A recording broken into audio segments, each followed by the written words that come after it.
रीवा जिले के त्योंथर क्षेत्र से निकलने वाली टमस नदी में रिश्ते के दो भाइयों के डूबने का मामला सामने आया है। पुलिस का दावा है कि रिमझिम बारिश के कारण मंगलवार की रात छोटा भाई मछली के जाल को निकालते समय नाव से नदी में गिरकर डूब गया। परिवार वालों ने आशंका व्यक्त की है कि उसे मिर्गी का दौरा पड़ा होगा। वहीं बुधवार की सुबह छोटे भाई की तलाश में नदी में छलांग लगाने वाला बड़ा भाई भी अब लापता है।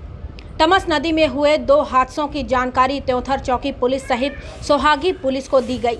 जानकारी के बाद पहुंचे पुलिस के आला अधिकारियों ने एसडीआरएफ और होमगार्ड के जवानों को मौके पर बुलाया है, जहां अब स्टीमर की मदद से रेस्क्यू ऑपरेशन किया जा रहा है। लेकिन तराई क्षेत्र में लगातार हो रही बारिश के कारण रेस्क्यू करने में दिक्कत जा रही है। सोहागी थाना प्रभारी उप निरीक्षक पवन शुक्ला ने बताया कि मंगलवार की रात करीब 8 बजे के आसपास 14 वर्षीय अंकित मांझी पिता नंद कुमार निवासी बाबूपुर वार्ड क्रमांक 10 त्योंथर टमस नदी में मछली पकड़ने गया था। परिजन के बताए अनुसार आशंका है कि उसको मछली का जाल निकालते समय मिर्गी का चक्कर आया, इससे वह टमस नदी में डूब गया। हालांकि रात में ही परिजन और पुलिस के जवानों ने अपने स्तर से नदी में खोजबीन की, लेकिन उसका कहीं पता नहीं चला था। साथ ही रात भर हुई रिमझिम बारिश के कारण नदी का जल स्तर भी बढ़ा है, जिससे बुधवार की सुबह रेस्क्यू ऑपरेशन में भी दिक्कतें आ रही हैं। एसडीआरएफ की रेस्क्यू टीम का कहना है कि रेस्क्यू में दिक्कत आ रही है। लगातार बारिश और टमस में उफान आने की वजह से परेशानी और बढ़ गई है। नदी में डूबने के दूसरे दिन शव पानी में ऊपर आता था। साथ ही पानी में डूबने वाले शव बहते हुए एक जगह से दूसरे जगह पहुंच जाते हैं। देखिए, अभी हम उनके घर गए थे और उनसे परिवार से मिलने के बाद ये पता चला कि प्रशासन की बहुत बड़ी लापरवाही हमें समझ में आ रही है, देखने को मिल रही है।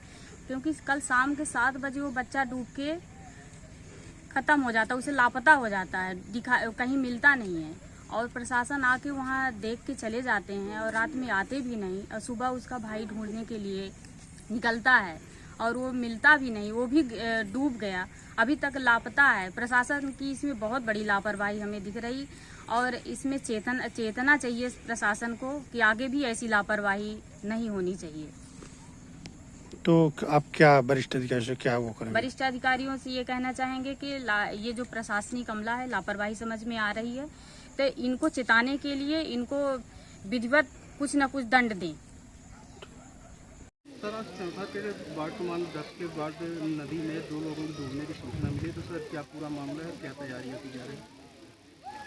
ये 2 लोगों के डूबने की सूचना है। एक व्यक्ति, एक 12-14 साल का लड़का कल डूबा था और एक व्यक्ति के आज डूबने की सुबह की खबर मिली है।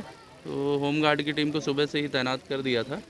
अभी स्टीमर वगैरह भी आ गया है, तो वो लोग सर्च चालू कर दिए हैं, सर्च ऑपरेशन चालू है और जल्द से जल्द उनकी जो है मिल जाएगी बॉडी वगैरह।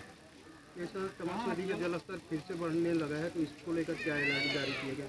अलर्ट सभी सचिव जीआरएस को, नगर परिषद को भी मैंने बोला है कि मुनादी वगैरह करा दे सभी जगह, और कोई भी नदी के किनारे ना जाएं। यहाँ मतलब मछुआरे जो भी हैं, मल्लाह वगैरह, उनको भी मेरा यही अनुरोध है कि अभी आज का दिन तो पास नहीं जाएं, क्योंकि अभी जल स्तर लगातार बढ़ेगा। क्योंकि अभी टमस और बीहर जो बैराज है, वहाँ से भी, बकिया और बीहर बैराज से भी पानी छोड़ा जाना है। तो मोस्ट प्रोबेबली शाम तक जो है नदी का जल स्तर और ज़्यादा बढ़ेगा। जैसा पिछली बार स्थिति हुई थी, वैसी ही स्थिति होगी इस बार भी। तो नदी के पास नहीं जाएं, सभी लोगों से यही अपील है। ऐसा है कि ये सबसे बड़ी दुखद घटना है।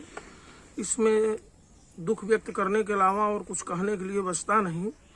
और एक ही परिवार से इतना बड़ा घोर संकट ईश्वर ने डाला है, प्रकृति ने, कि एक बच्चा कल शाम को हो गया, दूसरा आज सवेरे। हमारे तो पारिवारिक और नज़दीकी संबंध थे। ये हमारे पिताजी के सहपाठी हैं। पिताजी के साथ हमेशा कंधे से कंधा हाथ मिला के चलते थे। आज इतना बड़ा दुख है हम सब लोगों को, इसीलिए हम सब लोग यहाँ आए हैं। हमारे साथ और लोग भी आए हैं। कहीं न कहीं प्रशासनिक लापरवाही भी चल रही है। अगर प्रशासन लगा हुआ है, प्रशासनिक लापरवाही तो नहीं। हम लोग आए, प्रशासन के पूरे लोग थे, बातचीत किया, दूरभाषा से एसडीएम से बात हुई, कलेक्टर से बात हुई, विधायक जी ने भी बात किया। विधायक जी भी लगे हुए हैं वहाँ से, चूँकि वो भोपाल में है नहीं प्रेजेंट में, यहाँ आते भोपाल से उन्होंने फ़ोन किया है सारे प्रशासनिक अधिकारियों के पास, ऐसा कुछ नहीं।